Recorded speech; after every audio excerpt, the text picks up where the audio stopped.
اب یہ کہیے کہ اب نائب وزیر اعظم اسحاق ڈار نے یہ بات کنفرم کر دی ہے کہ دونوں ممالک سیز فائر پہ آمادہ ہو گئے ہیں، تو سمجھا جائے کہ جنگ کا خطرہ ٹل گیا ہے؟ جی بالکل، بڑی خوشائند بات ہے، اور یہی بات ہم بڑے عرصے سے کہہ رہے تھے کہ امریکہ کو چاہے تو اپنا اثر و رسوخ استعمال کر کے اور بھارت کو اس بدمست ہاتھی کو اس پاگل پن سے روک سکتا ہے، لیکن انہوں نے نہیں روکا۔ اور اس کے بعد میں یہ کہوں گا کہ بھارت نے جو کیا اس کے جواب میں ہم نے اس کو جو منہ توڑ جواب دیا، اور اب یہ سیز فائر کے لیے خود امریکہ بھاگے، خود انہوں نے عرب دنیا سے رابطہ کیا۔ تو بھارت کے لیے میں یہی کہوں گا، جو اگر میں انڈین چینل پہ ہوتا تو بڑے مزے سے کہتا کہ تم لوگوں نے 100 جوتے بھی کھائے ہیں اور 100 پیاز بھی کھائے ہیں، یعنی کہ ان کو مکمل طور پر شرمندگی، ہیوملیشن اٹھانی پڑی ہے۔ اور خود انڈین میڈیا، گوڈی میڈیا جو پتہ نہیں کیا کیا کہانیاں بنا رہا تھا، اب خود مودی حکومت اور انڈیا کے ایئر ڈیفنس سسٹم اور سب پہ سوالات کھڑے کر رہا ہے۔ اچھا، ایک چیز بڑی امپورٹنٹ ہے، وہ یہ ہے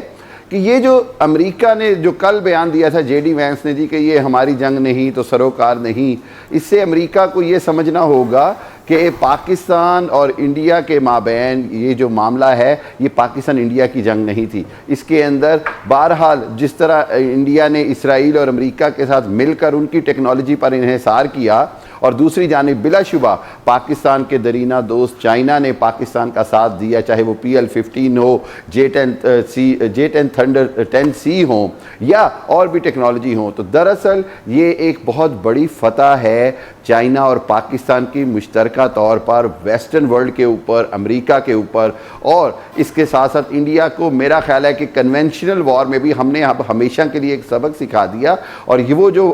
برتری کی بات کرتے تھے کہ جی پاکستان کی نیوکلیئر ڈیٹرنس ہے لیکن کنونشنل یا روایتی جنگ میں انڈیا کی برتری ہے، تو آج ہم نے وہ بھی ختم کر دی۔ 26 جگہ کے اوپر ہم نے اٹیک کیے اور کامیابی سے ہم نے اپنے اہداف کو نشانہ بنایا، اور اس کے بعد ہم واپس آئے۔ LOC پر انڈین فوجوں نے چیک پوسٹوں پہ سفید جھنڈے لڑائے ہیں یا ان چیک پوسٹوں کو ملیا میٹ کر دیا گیا ہے۔ اس کے بعد IT اور ٹیکنالوجی میں ہم نے ان کی 300 سے زائد ویب سائٹس ہیک کی ہیں۔ جو IT جائنٹ سمجھتا ہے وہ بے بس کھڑا ہے، اور ہم اس کا مذاق اڑا رہے تھے اپنا پاکستان کا سبز ہلالی پرچم لہرا کر۔ اور پھر جس انداز میں 2500 سے زائد ان کے CCTV مانیٹرنگ کیمراز ہیک کیے گئے، ان کی جو ٹیکنالوجی کی سپرمیسی کا وہ جو خواب دیکھتے ہیں وہ ہمیشہ کے لیے چکنا چور کر دیا۔ 70% ان کے گریڈ اسٹیشن ہم نے کنٹرول کر کے جس طرح بجلی کا نظام دھرم برم کیا، میرا خیال ہے کہ آئندہ اب انڈیا میں ان کو نیند نہیں آئے گی کہ پاکستان کبھی بھی کہیں بھی کچھ بھی کر سکتا ہے۔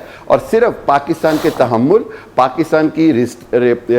جو تحمل مزاجی تھی کہ جنگ نہ بڑھے، اس کا انڈیا نے غلط فائدہ اٹھایا۔ انڈیا میڈیا اس کو پتہ نہیں کیا سمجھ رہا تھا، اور آج ہم نے جس کو ان کو سبق سکھایا ہے۔ اچھا حامد خان مشرقی صاحب، قطع کلامی کے لیے معذرت، یہ دو محاذی جنگ تھی، یہ دو محاذ پیرلل اوپن تھے، ایک ڈپلومیٹک فرنٹ تھا، دوسرا وار فرنٹ تھا۔ اور ڈونلڈ ٹرمپ کا جو ٹویٹ ہے وہ اگر ہم دیکھیں تو اس میں لگتا ہے کہ پیرلل جو ڈپلومیٹک فرنٹ ہے وہ بھی اوپن تھا، مسلسل بات چیت ہو رہی تھی، کیونکہ ٹرمپ اس میں کہتے ہیں کہ